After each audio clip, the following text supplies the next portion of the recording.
Greetings, neighbors. This is Reflections, a show sponsored by the Paducah Cooperative Ministry, highlighting the religious faith community throughout this area. My name's Gregory Waldrop, and I'm the pastor at Fountain Avenue United Methodist Church. I've been the regular co-host for this show for some years. I'm now sort of an irregular show host. I'm glad to be here with you. I'm here for several sessions we're going to share together. I'm going to be joined by my friend and sister in the faith, Nikki Dickerson. Nikki is a LPCA, a licensed Professional Counselor Associate. That's it. Well done. And what we are hoping to do is to explore the psychological community throughout this area and arena. What are the possibilities when you decide you need psychological counseling or help or therapy of some sort? And Nikki and I are going to try to guide the community through some of the opportunities and some of the choices. Welcome, Nikki. Glad you're here. I'm very glad to be here. Yeah. Well, tell us a little bit about what it means to be an LPCA. Well, it means that I have finished my master's degree in counseling, and I'm working on my 4,000 postgraduate hours for becoming a licensed professional clinical counselor. At that point, I'll be completely autonomous and not required to have supervision or right now I'm participating in supervision that's part of an ongoing training program for the next 2 years in neurolinguistic programming. So what it means is I have all of the abilities to do therapy and to practice therapy, and I just have a supervisor that helps me along, and as part of that supervision, again, we're doing a training program. So. Right, great. Glad to have you on board. Glad to be and here. have your guidance through all of this. It'll be an important journey through as we check out all the various options in the psychological community here. Of course, we know that the word psyche is a Bible word meaning life, and it's translated life in all sorts of ways. And the word about life is what psychologists have offered us: counseling, a perspective, a vision, and faith always has a place to play in that. I know for me, I try not to do actual psychological counseling. As a pastor, my gifts and skills are in other directions. I farm that out if there are people that come and need those particular things, and we'll talk about that a little bit, I hope, in terms of how we recommend folks along. But I try as a pastor to note to folks that come to talk with me my own biases. I tell them, particularly couples who come to me, I say, you know, if you're coming to me for for a sort of a nice objective view of your marriage and a way to work out a divorce, you're really coming to the wrong person, because I've got a bias. I'm fiercely in favor of marriage, and I will be glad to help you work on your marriage. I'll help you understand and see the perspectives that you're operating out of. I'll help you see the faith dimensions and development stages that you're in the middle of, and give you some spiritual guidance, some spiritual direction. But I try to leave the psychology stuff for psychologists. And I think that's important. Faith plays a part in all of that, but psychology has something extra, something else to offer as well. How about you? What about your connection with faith and psychology?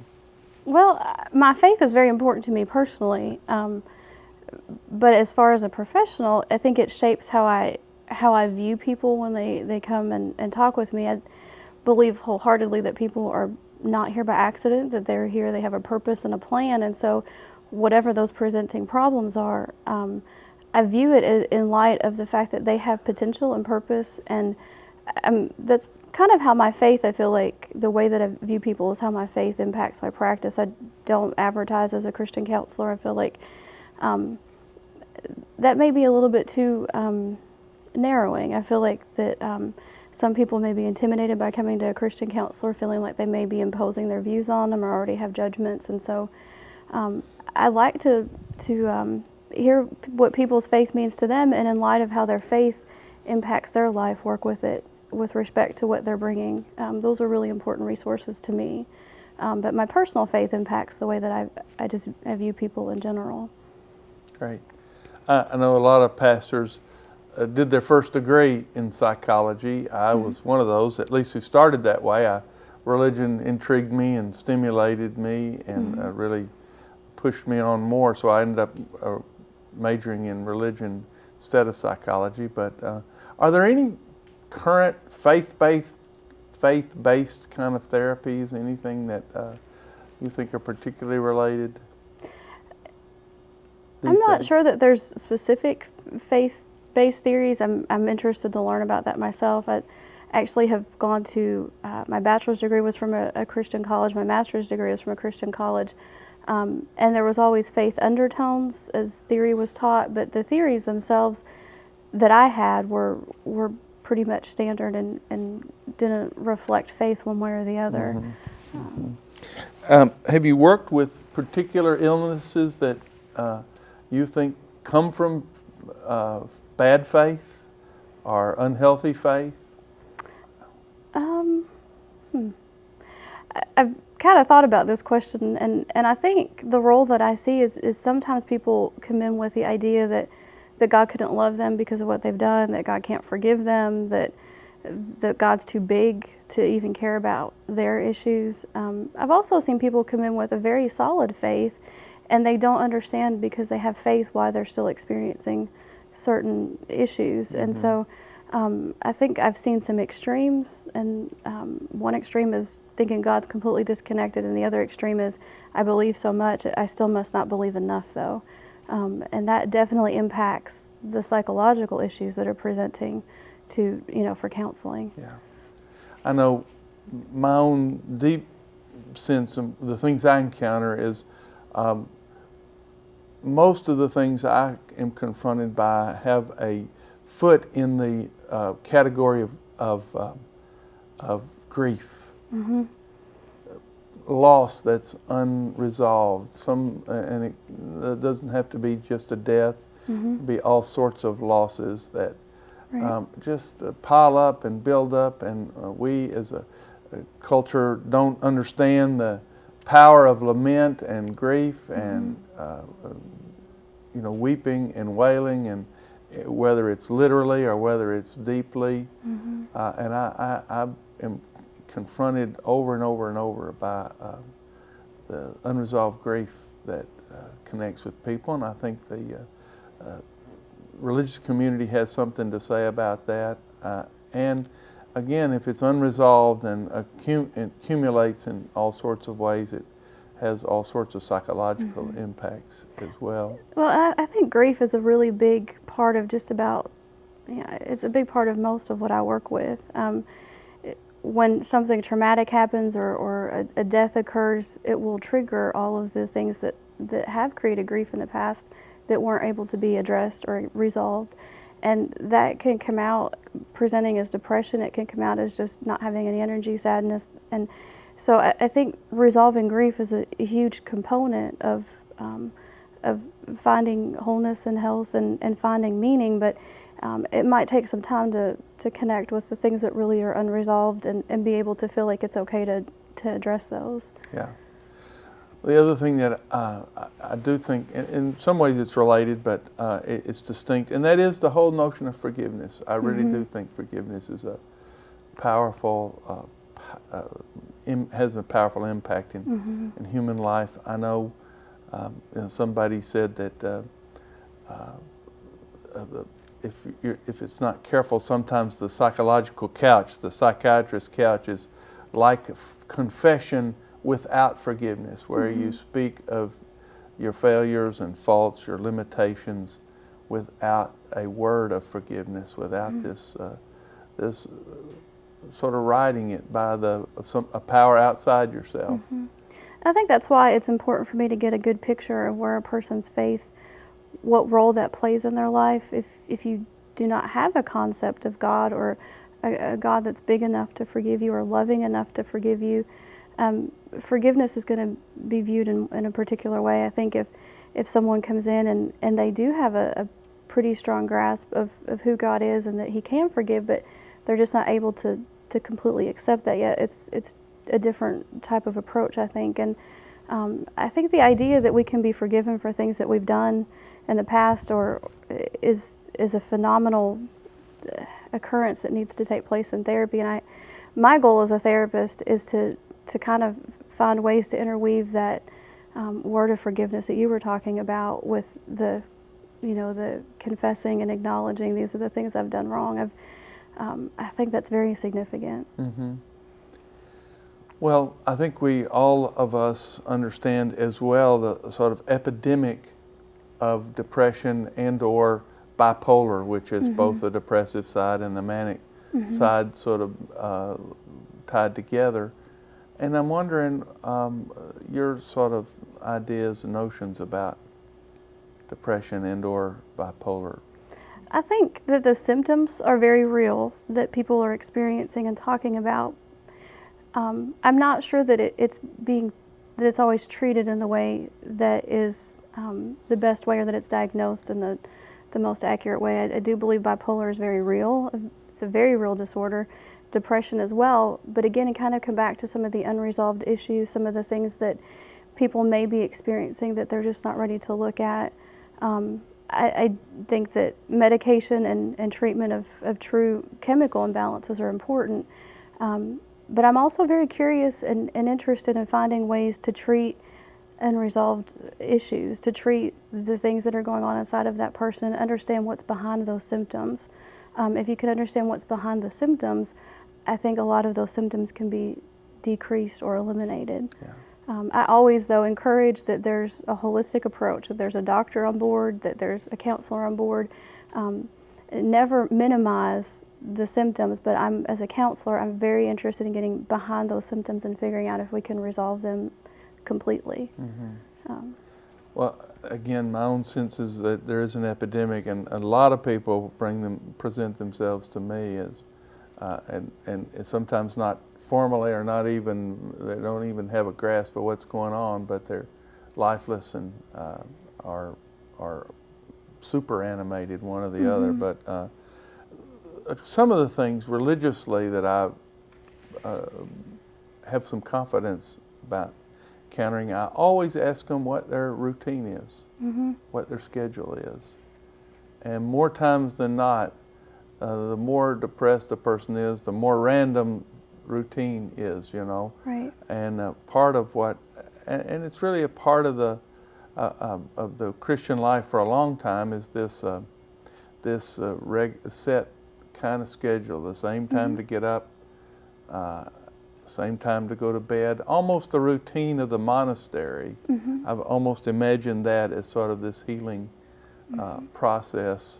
Again, for people like that are wrestling with depression, and on those times when my own life energies are waning and diminished, I think a regular devotion time, a regular prayer time, a regular worship time is a big part of the kind of things that I think begin to help stabilize all of us, and also begin to make a difference in the body chemistry as well. Yes. They had a fascinating chaplain who talked in intriguing ways about the endorphins, these natural opiates of the brain chemistry, and all the things that help us to build this reservoir of endorphins, of brain chemistry that helps us through difficult times. And almost all the things they listed, again, regular routine, the chanting and repeated refrains in music, patterned lights, like stained glass, or, by the way, the laser light shows. There's something, that are more contemporary. There's something chemical, physiological about our interaction with that. The notion of the reality of an authority in life, and that there is authority, that sort of builds up those kind of helpful mental health chemistry. And it's not that it's solves it always, but it just helps your body solve it. Or for people who are taking medications and need medications, it just helps the medicines do their work even better. It builds up the kind of receptors that allows the medicine to accomplish its work better. I don't know if you had some similar sense of that. Well, I definitely think one of the things that I'm learning in my training program with neurolinguistic programming is changing your physiology. If you you can change, we have the ability to change our emotional states. We have the ability to control what we think about, but that does take discipline, and I think that's why a routine seems to be significant, because if you have the discipline to create a routine and stick with it, then you can recognize you can have discipline in other areas. And when I meet with people, they're all in different places in their ability to do that, but that's ultimately sort of parallel to the way that I work, is that I want to help people find routine and find discipline so that they can start to recognize they can control the emotional state that they're in, while still working on addressing maybe where that sadness or that depression or that manic, where is that coming from? What's the process that's getting you to that point? And then figuring out how to change that process. So it's very parallel to what you're talking about. I think mine obviously probably has more of a psychological, Right. Coming from more of a psychological approach, but definitely I think that the spiritual routine is equally as important as adding in the other, eating well, exercising, all of that. Right. So. And I think underlying all of that is that whole sense of community. I think psychologists talk about it in terms of systems or family systems or support systems. In the church, Absolutely. we've talked about it as covenant community, a group of people on which we can depend and count, a group of people that are gathering regularly and repeatedly. You don't have to invent the times to get up and go and pray or to worship. You don't have. It's not, every choice isn't always on the individual. It's happening in this Christian community, and there's this cluster of folks that surround you that pay attention to you and are responsive to what's going on in your life. And I think that's sort of the other sort of. It's kind of the nest of everything, is having that safe place where you connect. We were made to connect with people, and some people really haven't had the ability to learn how to do that in a way that's safe or healthy. And but given the opportunities, they can learn that. And I think that's our role. Your role as a leader of a church, my role as a counselor, is to help teach those who haven't had as much of a chance to experience that. Well, what you alluded to it a little bit before, but what are your notions about medications? I know I kind of feel like maybe I fall in the middle of the road. I think that medication is, from a psychological standpoint, at times I wonder if it is being overly prescribed. When you take certain medications, it's going to dull your senses. Sometimes that's completely healthy and appropriate. There's times that it becomes a crutch or an escape. I guess an escape more so than a crutch is, if I take these medications, then I don't have to deal with really what's going on inside of me. And I think it's just a fine line that we as professionals, or I as a professional, feel like I walk between recognizing when medication is necessary and appropriate, and when it's probably not going to be as helpful. It's, in most cases, it can be a great supplement to therapy, but I don't think that we ever envisioned that it would become it being prescribed in the proportions that it is. I hate to say that medication isn't necessary. I think that it is. I don't want that message to come across, but I think that we should be very careful when we take any medication. We should know what we're taking it for, why we're taking it, what is it supposed to do, what are the side effects, and can I get off of this? How is this going to impact what my goals are? I think just making making informed decisions is the important part. Yeah, and I think that every situation has its own parameters, its own distinctive identities. I know in my experience, that there are some episodes in my life and the life of others that are particularly trying and difficult, and that the hole that I'm in seems to be particularly deep, and medicine is an important helper in that. There is a reality about body chemistry that's that way, but that in time and in season that rights itself, and again through all the other ways of health that make for physical health.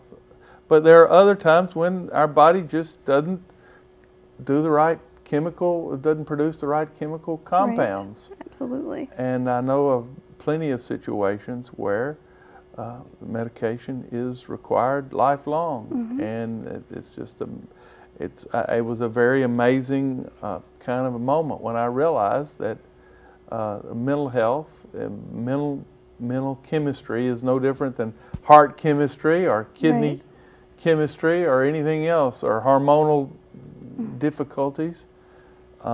It's a physiological event, and it's all the good conversation in the world is not going to remedy the chemical imbalance. And I think I've been very aware of all the times and situations when it was a reality, and it did turn into a lifelong connection with. And I think there's in the world of mental health disorders, there's sort of a continuum, and the classification of serious mental illness is typically where medications are absolutely necessary. And if you think of someone who has schizophrenia, for example, medication is absolutely necessary for them to be able to keep their symptoms to a point where they can function. I think one of the things as you were talking that I was thinking about is, in most cases, medication is a lot like if you have high cholesterol or high blood pressure, a doctor can prescribe you a medication, but if you don't do all the other parts that are necessary, the medication is going to continue to need to be increased, and eventually it may not work because you're not taking care of the other areas, exercising, eating healthy, those kinds of things. With psychotropic medications, I think in a lot of cases it's the same. If you take those medicines but you don't have good therapy and good other areas of your life that are healthy, then that medication is most likely not going to have the full effectiveness. And so I encourage people to be very informed, educate themselves about those medications, the side effects, and really understand and be their own advocate. And then the second part is to begin to build in those healthy routines and healthy responses to that place that they're in. And ideally, it can all work very nicely. But again, it's kind of like someone who has high cholesterol. If they keep eating fried chicken, well, it's probably going to need to continue to be increased. So,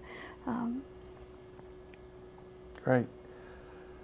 I know there are counselors and particularly counselors that are associated with churches across the region, and others that are freestanding, but also have a deep abiding faith in what's going on.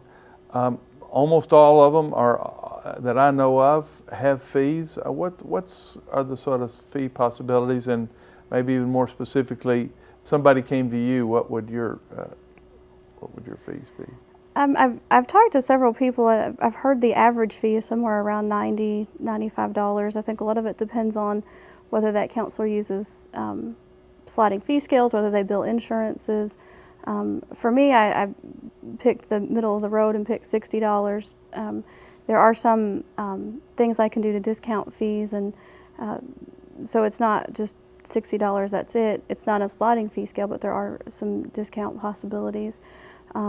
As far as other counselors in the area, I can only go based on a couple of conversations, and I think the important thing is to figure out what a person can afford, what's realistic, and then interview the counselor. Ask them everything that. Right. You're not just have to take whatever's there. You can in fact interview and pick and choose and. Right, and I think that's important because we're not a one-size-fits-all people. You know, just like there's pastors that may fit some people better, there's doctors that fit some people better, there's counselors that we all have different approaches more than likely, or we have some variation of the same approach. And so it's important to be your own advocate and be educated and kind of try on a few things. See if, you know, when you talk to the counselor, what's your response? How do you feel inside? Does it feel like that person made a good connection with you, or did you feel kind of, don't know if I like that or not? But it's definitely okay to call them and interview them. They're going to be taking a significant part in your life, and so it's important that you have a good connection. Mm-hmm. So, any last minute kind of things you think we ought to know as we set up and begin this this series of programs about psychological community and the resources that are around this community? I'm excited. I think it's significant to me to be able to promote this profession and be able to show that we all have different experiences and backgrounds, and Paducah has some really wonderful counselors, and so I'm looking forward to being able to do this with you, and it feels like I've come back home since I've left PCM, so I'm glad to be here. That's great. I'm glad you're here as well, and I'm glad for this opportunity. I think we are important related professions. Mm-hmm. And we have at heart the same goal, the good health, the strong health of all the folks with Absolutely. whom we come in contact with. And I'm confident that our encounters and conversations, interviews will bring a lot of perspectives to life and faith. Mm-hmm. So we hope you will continue with us on this journey, and for the next few programs, we'll be again interviewing psychologists and counselors across the region. Maybe you have someone you'd like to recommend that we interview, or that you've had particularly good times with and good encounters with. Please contact us at Paducah2.org and let us know your response to this program and to the programs that we're going to share, and also with any counselors that have been a particular benefit to you. We are glad you've been with us this hour for Reflections. We're the show sponsored by the Paducah Cooperative Ministry, where we, all of us together, do God's work with human hands. We'll see you the next time. Shalom. In mission together.